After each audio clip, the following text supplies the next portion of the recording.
اعوذ باللہ من الشیطان الرجیم بسم اللہ الرحمن الرحیم السلام علیکم ورحمۃ اللہ وبرکاتہ۔ ترجمہ کلاس میں ہم سب آپ کو خوش آمدید کہتے ہیں۔ محترم سامعین، آج کی ویڈیو ہم بات کریں گے آیت نمبر 48 سے لے کر آیت نمبر 51 تک۔ ہمارے ساتھ رہیے گا۔ بسم اللہ الرحمن الرحیم۔ وَإِذْ اور جب نجینا ہم نے نجات دی کم تمہیں، ٹھیک ہے، جمع متکلم کا صیغہ ہے، من آل فرعون آل فرعون کے ظلم سے۔ اب جو فرعون کے ظلم ہیں وہ بھی اللہ نے بتا دی کہ کون کون سے ہیں۔ یسومون مضارع کا مضارع معروف، یسومون وہ پہنچاتے تھے، کم تمہیں ضمیر ہے، سوء العذاب برا عذاب، بڑا مطلب یوں سمجھ لے کہ دکھ دیتے تھے۔ یذبحون وہ ذبح کرتے تھے، ابناءکم تمہارے بیٹوں کو، ٹھیک ہے، بن کی جمع ہے، یا جیسے ہم کہتے ہیں عبداللہ بن عبداللہ یا محمد بن عبداللہ، ٹھیک ہے۔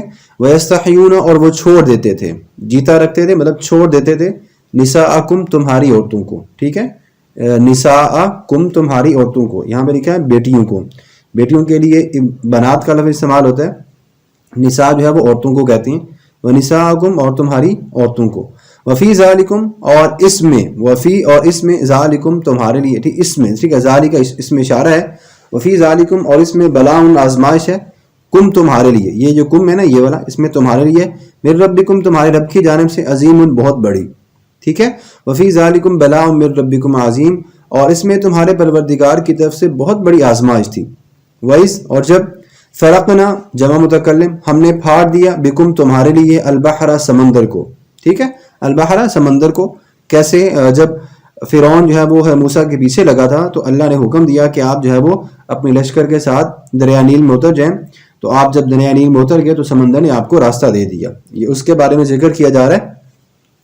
فَأَنْجَيْنَاكُمْ پس ہم نے تمہیں بچا لیا یا نجات دی کم تمہیں، وَأَغْرَقْنَا آلَ فِرْعَوْنَ اور فرعون کو ہم نے غرق کر دیا، آل فرعون کو ہم نے غرق کر دیا، فرعون کی قوم کو ہم نے غرق کر دیا، وَأَنْتُمْ تَنْظُرُونَ اور تم دیکھ رہے تھے، وَأَنْتُمْ تَنْظُرُونَ اور تم دیکھ رہے تھے، ٹھیک ہے۔ اب دیکھیں حضرت موسیٰ اور ان کے لشکر جو ہے وہ اس دریا سے نکل گئے، اور جب فرعون نے دیکھا کہ حضرت موسیٰ کی قوم کے لشکر جو ہے وہ جا رہے ہیں تو میں بھی چل پڑتا ہوں، تو جب اس نے اپنے گھڑ سواروں کو اور اپنے ساتھیوں سمیت جب وہ دریا میں اترا تو اللہ تبارک و تعالیٰ نے پانی کو چلا دیا اور وہ وہیں پہ ڈوب کے مر گئے۔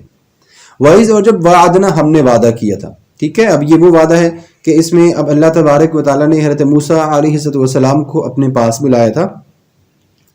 وَإِذْ اور جب وعدنا ہم نے وعدہ کیا تھا موسیٰ علیہ السلام سے، 40 لیلتاً راتوں کا، 40 لیلہ 40 راتوں کا، ثم پھر اتخذتم تم نے بنا لیا، ٹھیک ہے، تم نے بنا لیا، العجل بچڑے کو، گائے کا بچہ مطلب بچڑا، من بعد ہی حضرت موسیٰ کے جانے کے بعد کیا بنا لیا؟ معبود بنا لیا ہے، گائے کے بچڑے کو تم لوگوں نے کیا بنا لیا؟ معبود بنا لیا۔ اور یہ کام کس نے کروایا تھا؟ حضرت موسیٰ جب اللہ کے پاس جانے لگے تھے تو آپ نے اپنے بڑے بھائی ہارون کو بھی کہا تھا کہ میرے پیچھے میری قوم کا کیا خیال رکھنا اور ان کو سنبھالنا، انہیں نصیحت کرتے رہنا۔ سامری ایک جادوگر تھا، اس نے کیا کام کیا تھا؟ وہ حضرت جبریل امین کے پاؤں کے قدموں کو تھوڑا بہت پہچانتا تھا، اس نے ایک مرتبہ آپ کے قدموں کی جو نیچے مٹی تھی اس کو اٹھا لیا تھا اور ایک بچڑا بنانے کے بعد وہ مٹی اس میں پھینکی تھی تو وہ پھر وہ بولنے لگا تھا، تو قوم کے لوگوں کو کہا تھا کہ یہ تمہارے معبود ہیں، ان کی عبادت کرو، حضرت موسیٰ نے تمہیں یہی کہا ہے، حضرت موسیٰ جبکہ وہاں پہ موجود ہی نہیں تھے، ٹھیک ہے۔ تو سامری جادوگر کے بارے میں جو ہے وہ واقعہ انشاءاللہ آگے آئے گا، سورۃ طٰہٰ پارہ نمبر 16 میں ہم تفصیل میں بیان کریں گے۔ وَإِذْ وَعَدْنَا مُوسَىٰ 40 لیلہ اور جب ہم نے وعدہ کیا تھا موسیٰ علیہ السلام سے 40 راتوں کا، ثُمَّ اتَّخَذْتُمُ الْعِجْلَ پھر تم نے اس کے بعد بچڑے کو معبود بنا لیا، وَأَنْتُمْ ظَالِمُونَ تم تو ظالم ہی ہو، ثُمَّ عَفَوْنَا پھر ہم نے تمہیں معاف بھی کر دیا، ٹھیک ہے، عَنْکُمْ تمہیں، مِن بَعْدِ ذَلِکَ اس کے بعد، لَعَلَّکُمْ تَشْکُرُونَ تاکہ تم شکر کر لو۔ اب دیکھیں یہاں پہ اللہ تبارک و تعالیٰ نے دوبارہ یہ کہہ دیا کہ میں نے دوبارہ تم کو لوگوں کو معاف کر دیا، اس لیے کہ تاکہ تم جو ہے وہ معاف کر دیا جائے تمہیں، تاکہ تم شکر کرو۔ اب ہم اس کی تھوڑی سی تشریح کر لیتے ہیں، یہیں سے ہماری کلا جو آواز کی شروع ہوتی ہے۔ بسم اللہ الرحمن الرحیم۔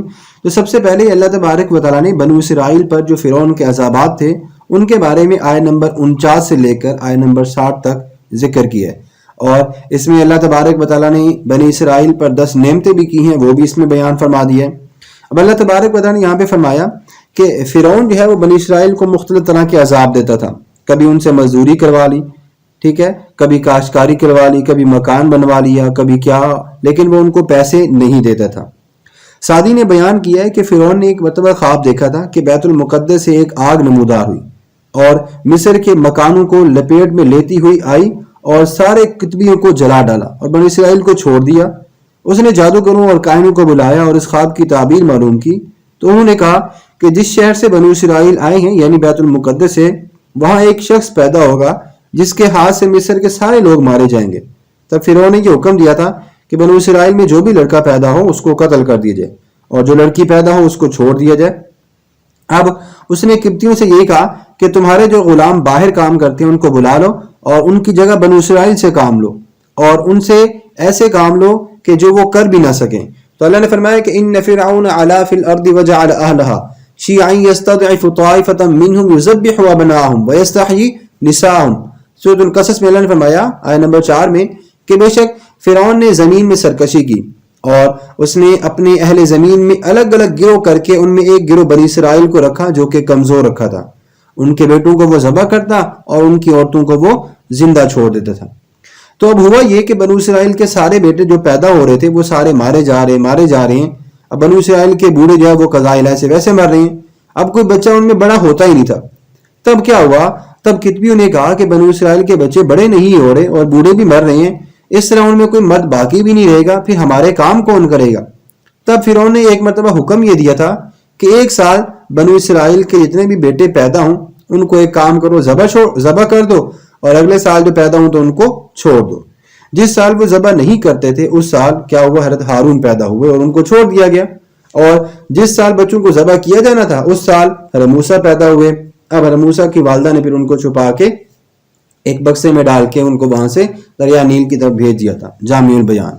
اسی طرح فرعون جو ہے وہ مصر کے بادشاہ کا لقب ہے. اب مصر میں جتنے بھی بندے رہتے تھے ہر بندہ اپنے آپ کو فرعون کہلواتا تھا, ہر بندہ اپنے آپ کو فرعون کہلواتا تھا. اور کہا جاتا ہے کہ قرآن میں جس فرعون کا ذکر ہے اس کا نام ولید بن مسعب بن الریان تھا. جامع البیان. اسی طرح کسی شخص کے اہل اور اس کے اہل و عیال کو ہم اس شخص کی اولاد کہتے ہیں, ٹھیک ہے, مطلب آل ہے یہ جو ہم اللہ نے قرآن مجید میں فرمایا کہ اغرقنا آل فرعون, تو آل سے مراد کیا ہے کہ اس کی بیوی بھی ہے اور اس کے بچے بھی مراد ہے, ٹھیک ہے. کذا ابی آل فرعون, تم جھٹلاتے ہو آل فرعون جیسے کہ جھٹلایا کرتے تھے آل فرعون.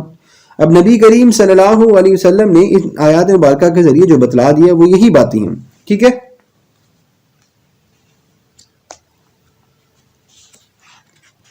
اس کے بعد آگے اللہ تبارک و تعالیٰ نے فرمایا کہ انس بن مالک رضی اللہ تعالیٰ بیان فرماتے ہیں کہ نبی کریم صلی اللہ علیہ وسلم سے سوال کیا گیا کہ آل محمد صلی اللہ علیہ وسلم کون ہیں, تو آپ نے فرمایا کہ ہر متقی شخص جو ہے وہ آل محمد میں شامل ہے. اب معجم الصغیر میں یہ بات موجود ہے.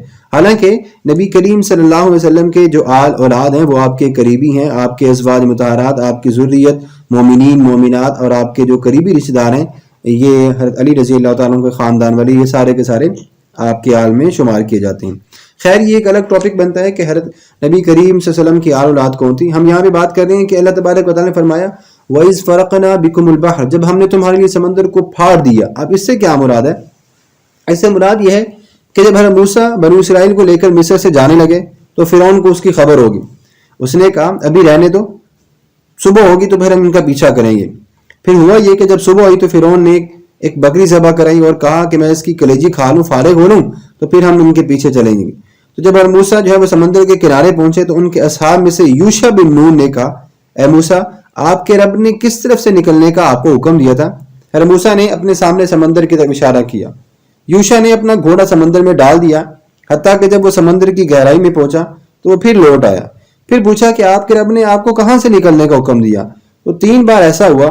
پھر اللہ تبارک و تعالیٰ نے حضرت موسیٰ علیہ السلام کی طرف وحی کی کہ اے موسیٰ اپنے عصا کو سمندر پر ماریں. جب آپ نے اپنا عصا سمندر پہ مارا تو وہ 12 حصوں میں تقسیم ہو گیا اور پھٹ گیا, کیونکہ آپ کے پاس جو گروپ تھے وہ بھی 12 ہی تھے. تو ہر گروپ کا اپنا اپنا راستہ بن گیا اور ہر گروپ نے اس راستے کو سمندر کو پار کر لیا. بعد میں جب فرعون نے یہ سارا منظر دیکھا تو اس نے بھی کہا کہ میں بھی چل پڑتا ہوں. تو جب وہ سمندر میں گیا تو سمندر آپس میں مل گیا اور فرعون کے سارے خاندان والے جو ہے وہ ہلاک ہو گئے تھے. جامع البیان. ٹھیک ہو گیا. حضرت موسیٰ علیہ السلام کے بارے میں تھوڑا سا مختصر تعارف سن لیں، باقی انشاءاللہ ہم قصص الانبیاء کے بارے میں جب سیریز شروع کریں گے تو تمام انبیاء کا مختصر تعارف جو ہے وہ ہم آپ کو ضرور بتائیں گے انشاءاللہ، اگر اللہ تبارک و تعالیٰ نے ہمیں سہولت اور زندگی دی۔ موسیٰ جو ہے وہ عبرانی زبان کا لفظ ہے، 2 کلموں سے مل کر بنا ہے۔ مو اس کا معنی پانی اور سا کا معنی ہے درخت۔ حضرت موسیٰ کو ان کی ماں نے فرعون کے خوف سے تابوت میں رکھ دیا تھا اور اس تابوت کو سمندر میں ڈال دیا تھا۔ سمندر کی موجیں اس تابوت کو فرعون کے گھر کے قریب درختوں کے جھنڈ کے پاس جا کے اس تابوت کو چھوڑا تھا۔ فرعون کی بیوی کا جس کا نام تھا آسیہ، ان کو وہ تابوت ملا تو آپ نے وہ تابوت اٹھایا، اس میں سے ایک بچہ نکلا، بڑا ہی خوبصورت تھا، پانی سے نکلا، تو آپ نے اس کا نام جو وہ موسیٰ رکھ دیا۔ حضرت موسیٰ علیہ السلام کا نام و نسب یہ ہے کہ آپ کے والد کا نام جو ہے وہ عمران تھا، عمران بن یسہر بن قائس بن لاوی بن یعقوب بن اسحاق بن ابراہیم علیہ السلام۔ ٹھیک ہو گیا؟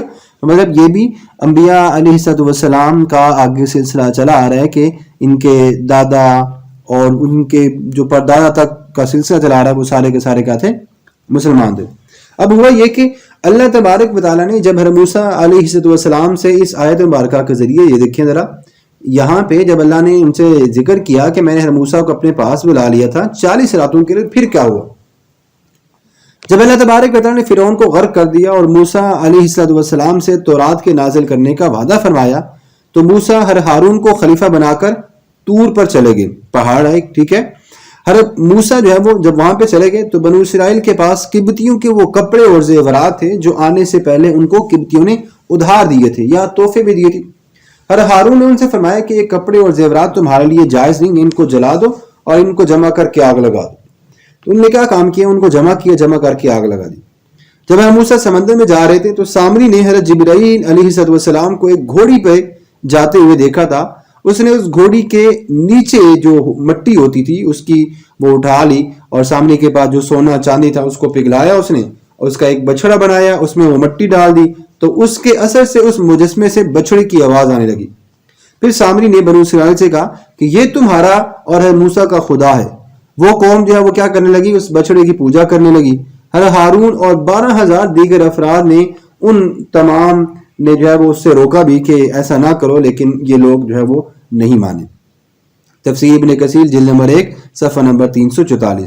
اسی طرح اللہ نے فرمایا اور جب ہم نے موسیٰ کو کتاب اور فرقان دی، سورۃ البقرہ آیت نمبر 45۔ کتاب سے مراد کیا ہے؟ تورات، کیونکہ تورات جو ہے وہ آسمانی الہامی کتاب ہے جو کہ حضرت موسیٰ علیہ السلام پر نازل ہوئی تھی۔ حضرت موسیٰ کو اللہ نے بے شمار معجزات بھی دیے تھے، جن میں عصا، ید بیضا اور کئی معجزات بھی تھے جن کو قرآن مجید نے آیات بینات سے بھی تعبیر کیا ہے اور ان کی تفسیر بھی ہے۔ وَلَقَدْ آتَيْنَا مُوسَىٰ 9 آیات، 9 جو ہے وہ ہم نے ان کو معجزے دیے تھے، ٹھیک ہے۔ اس کے بعد اللہ نے کیا فرمایا کہ بچڑے کو معبود بنا لینے کے بعد بھی میں تم لوگوں کو ایک موقع دیتا ہوں کہ تم دوبارہ جو ہے وہ مجھ سے معافی مانگو، اور معافی مانگنے کے بعد میں تمہیں معاف کر دوں گا، اور اس کی وجہ یہ ہوگی کہ تاکہ تم لوگ دوبارہ جو ہے وہ شکر ادا کر لو میرا۔ تو لوگوں نے جو ہے وہ بچڑے کو معبود بنانے کے بعد پھر کیا ہوا؟ یہ بنو اسرائیل کی جو توبہ کا واقعہ ہے، یہ بھی ایک واقعہ جو ہے وہ سن لیں۔ اللہ تبارک و تعالیٰ نے سورۃ طٰہٰ میں تفصیل سے بیان فرمایا ہے اور اس کا ترجمہ یہ ہے کہ ہم نے حضرت موسیٰ علیہ السلام کو کوہ طور پر بلایا اور فرمایا کہ اے موسیٰ، آپ نے لوگوں کو چھوڑ کر آنے میں جلدی کی۔ حضرت موسیٰ نے کہا کہ وہ لوگ میرے پیچھے آ رہے ہیں، اور اے میرے رب، میں تجھے راضی کرنے کے لیے تیری بارگاہ میں جلد حاضر ہو جانا چاہتا ہوں۔ فرمایا کہ ہم نے آپ کے بعد آپ کی امت کو آزمائش میں ڈال دیا اور سامری نے انہیں گمراہ کر دیا۔ حضرت موسیٰ نہایت غم و غصہ کی حالت میں واپس گئے اور فرمایا کہ میری امت، کیا تم سے تمہارے رب نے تورات عطا کرنے کا اچھا وعدہ نہیں کیا تھا؟ اور کیا تم پر بہت طویل مدت گزر گئی تھی؟ کیا تم نے یہ چاہا کہ تم پر تمہارے رب کا غضب نازل ہو کیونکہ تم نے میرے وعدے کی خلاف ورزی کی ہے؟ انہوں نے کہا ہم نے اپنے اختیار سے آپ سے وعدہ خلافی نہیں کی، لیکن ہم پر قوم فرعون کے بھاری زیور کا بوجھ تھا، ہم نے ان زیورات کو آگ میں ڈال دیا اور سامری نے بھی اپنے حصے کے زیورات کو آگ میں ڈال دیا۔ پھر اس نے ان کے لیے بچڑے کا بے جان جسم نکالا جو بیل کی آواز نکالتا تھا۔ لوگوں نے کہا یہی موسیٰ کا معبود ہے اور تمہارا معبود ہے۔ موسیٰ تو بھول گئے، کیا یہ لوگ اتنا بھی نہیں سمجھتے کہ وہ بچڑا تو ان کی کسی بات کا جواب بھی نہیں دے سکتا اور نہ ان کے لیے کسی نفع اور نقصان کا مالک تھا؟ اور بے شک ہارون نے پہلے ہی ان سے کہہ دیا تھا کہ اے میری قوم، اس بچھڑے کے ذریعے تم آزمائش میں ڈالے گئے ہو، بے شک تمہارا رب رحمان ہے رحیم ہے، سو تم میری اتباع کرو اور میرا کہنا مانو۔ انہوں نے کہا ہم تو اسی کی پوجا کریں گے جب تک کہ موسیٰ ہمارے پاس لوٹ کر واپس نہیں آئیں گے۔ اب موسیٰ نے واپس آ کر کہا کہ اے ہارون، جب آپ نے انہیں گمراہ ہوتے ہوئے دیکھا تو آپ کو کیا چیز روک رہی تھی کہ آپ نے میری اتباع نہ کی؟ کیا آپ نے میرے حکم کی نافرمانی کی؟ اور ہارون نے کہا کہ اے میری ماں کے جنے، اے میری ماں کے بیٹے مطلب بھائی، میری داڑھی اور سر کے بالوں کو نہ پکڑیے، ولا تاخذ بلحیتی ولا برأسی، ٹھیک ہے؟ مجھے یہ ڈر تھا کہ میں نے اگر ان کو سختی سے روکا تو آپ کہیں گے کہ تم نے بنی اسرائیل میں پھوٹ ڈال دی ہے اور میرے حکم کا انتظار بھی نہ کیا۔ موسیٰ نے سامری سے فرمایا کہ اے سامری تیرا کیا حال ہے؟ اس نے کہا میں نے وہ چیز دیکھی جو دوسروں نے کبھی نہ دیکھی تھی، مجھے گھوڑی پر جبریل امین نظر آئے، تو میں نے رسول صلی اللہ علیہ وسلم جبریل امین کے جو بہترین سوار تھے نبی کریم صلی اللہ علیہ وسلم پر جو وحی لے کر آیا کرتے تھے، میں نے ان کے نقش قدم کی مٹی سے ایک مٹھی اٹھا لی، پھر میں نے اس کو بچڑے کے مجسمے میں ڈال دیا اور میرے دل میں اس طرح سے بات آئی تو میں نے فرمایا کہ بے شک اب تو چلا جا، بے شک اب زندگی بھر تیری سزا یہ ہے کہ تو یہ کہتا پھرے گا کہ خبردار مجھے نہ چھونا، مجھے نہ چھونا، اور تیرے لیے عذاب کا جو وعدہ ہے جو ہرگز تجھ سے نہیں ٹلے گا۔ اور اپنے اس معبود کو دیکھ جس کی پوجا میں تو جمع بیٹھا ہے، ہم اس کو ضرور جلا کر بھسم کر دیں گے۔ اور جو ہے وہ سامری کے ساتھ یہی انجام ہوا۔ سورہ طٰہٰ آیہ نمبر 83 سے لے کر آیہ نمبر 99 تک۔ تو محترم سامعین، اللہ تبارک و تعالیٰ نے ان آیات مبارکہ میں بنی اسرائیل کے ساتھ جو ہے وہ وعدوں کا ذکر کیا ہے، اور انہیں یہ بھی کہا ہے کہ اگر تم توبہ کرنے چاہتے ہو تو اس کا ایک ہی حل ہے، تم ایک دوسرے کو قتل کر دو۔ پھر انہوں نے کیا کیا؟ دونوں صفیں بنائیں، ایک صف میں بچڑے کی عبادت کرنے والے کھڑے ہو گئے اور دوسری صف میں وہ کھڑے ہو گئے جنہوں نے بچڑے کی عبادت نہیں کی تھی، اور انہوں نے بچڑے کی عبادت کرنے والوں کو قتل کر دیا اور 70,000 افراد قتل کیے گئے۔ پھر حضرت موسیٰ اور ہارون علیہ السلام نے دعا کی کہ اے ہمارے رب، اس طرح تو بنی اسرائیل کے سارے بندے ہلاک ہو جائیں گے، اے ہمارے رب بقیہ کو آپ معاف فرما دے۔ تب انہیں ہتھیار پھینکنے کا حکم دیا گیا تھا۔ جو بچ گئے تھے، وہ جو قتل ہو گئے تھے وہ شہید قرار پائے، اور جو بچ گئے تھے ان کا کفارہ ہو چکا تھا۔ جامع البیان۔ اور اسی طرح امام ابن جریر نے بھی لکھا ہے کہ 70,000 افراد بلا امتیاز قتل کیے گئے تھے۔ خازن، ٹھیک ہو گیا۔ اور علامہ خازن نے بھی لکھا کہ بری جو سزا تھی وہ ان لوگوں کو کے اوپر آئی تھی کہ ان لوگوں نے جب اللہ کی نافرمانی کی تھی۔ محترم سامعین، آج کی ویڈیو کا ہم یہ بھی اختتام کرتے ہیں۔ امید کرتے ہیں کہ آپ کو آج کی ہماری اس ترجمہ کلاس میں کچھ نہ کچھ ضرور سمجھ آئی ہوگی۔ اگر سمجھ آئیے تو ہمارے چینل کو سبسکرائب کیجیے گا، اپنا بہت سارا خیال رکھیے گا، اور ایسے ہی ویڈیو دیکھنے کے لیے ہمارے چینل کے ساتھ جڑے رہیے گا۔ اللہ تبارک و تعالیٰ سب کا حامی و ناصر ہو، آمین۔ وما علینا الا البلاغ المبین۔